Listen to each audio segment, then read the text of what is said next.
سارے وکلا پورے اتحاد کے ساتھ پوری قوت کے ساتھ ہر غیر آئینی حکم کو نہیں مانیں گے، اس کو واپس کروائیں گے۔ جہاں تک بھی ظلم ہوا ہے کہ جن لوگوں کے لیے وکلا نے اپنی سبسڈی دی ہے ان وکلا کے اوپر بھی ناجائز پرچے ہوئے ہیں۔ اللہ الرحمن الرحیم، رب اشرح لی صدری ویسر لی امری واحلل عقدۃ من لسانی یفقهوا قولی، صدق العظیم۔ میرے انتہائی معزز ممبران بار اور میری پریزیڈیم، میری پوری عہدیداران اور میری بہنوں اور بھائیوں، آج جو قرارداد پیش کی گئی ہے اس کی حمایت میں چند کلمات آپ کو کہنا چاہتا ہوں۔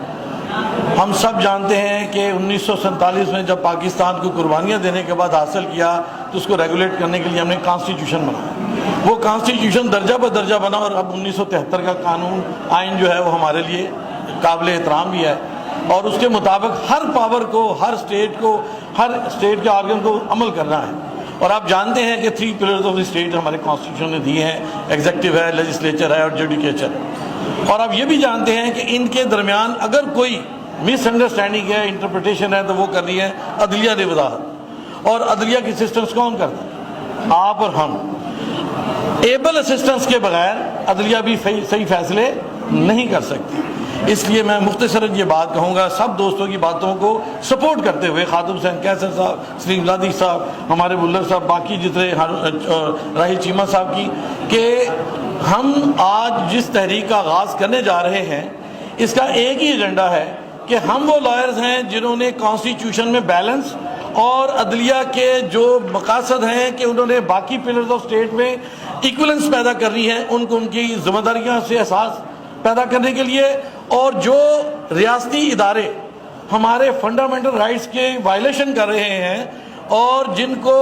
9 مئی کے واقعات کا ایک نمونہ آپ سب کے سامنے ہے کہ چھوٹے چھوٹے بچے، ہماری بہنیں اور بزرگ لوگ، ان کو 6 مہینے آپ نے ایسے اوفینس میں اندر رکھا ہوا ہے جس کی کوئی نظیر نہیں ملتی، اور جس طرح کا آرڈر ہوا ہے وہ آج تک کرمنل لا کی جورسپروڈنس میں ایسا آرڈر کبھی ہوا ہی نہیں۔ سب لوگ جہاں بیٹھے ہوئے ہیں کہ جب اوفینسز کا اجازت ہوتا ہے تو اس کا کیا طریقہ کار ہے، اور ہائی کورٹ اگر کہے کہ آپ واپس آ جائیں تو اس سے زیادہ میں سمجھتا ہوں کہ پارٹی بازی، دھڑے بازی سے بڑی بات اور کوئی نہیں ہے۔ اس لیے میں سمجھتا ہوں کہ ہمارے جتنے بھی ادارے ہیں اگر وہ کانسٹیٹیوشن کے 4 کارنرز میں آئیں گے تو وکلا ان کی سپورٹ کریں گے، لیکن اگر وہ اپنے 4 کارنر سے باہر جائیں گے تو انشاءاللہ العزیز ہم سارے وکلا پورے اتحاد کے ساتھ پوری قوت کے ساتھ ہر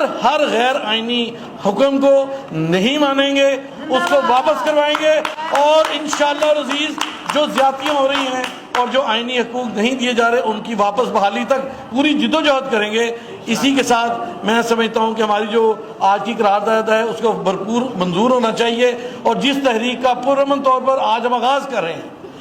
اس میں ایک پوائنٹ میں ایڈ کر دوں کہ یہاں تک بھی ظلم ہوا ہے کہ جن لوگوں کے لیے وکلا نے اپنی سبسڈی دی ہے ان وکلا کے اوپر بھی ناجائز پرچے ہوئے ہیں۔ یہ اسٹیٹ ہائی ہینڈڈنس کی آخیر ہوتی ہے۔ اس لیے میں سمجھتا ہوں کہ آج ہم سارے وکلا متحد ہیں، پورے پاکستان میں متحد ہیں، اور چونکہ لاہور کا جو ہائی کورٹ بار ہے یہ ایک تاریخی حیثیت رکھتا ہے، اور ہمارے صدر صاحب، نائب صدر صاحب، سیکرٹری صاحبہ اور فنانس سیکرٹری صاحب کی پوری ہمت ہے۔ ہم ان کی قیادت میں انشاءاللہ العزیز اس تحریک کا آغاز کرنے جا رہے ہیں، اور اس کو کمپلیٹ ہونے تک واپس جو ہے وہ عمل سے اس کو چلائیں گے، اور اگر نامکمل ہوا پھر اگلا سٹیپ ہوگا۔ Thank you very much.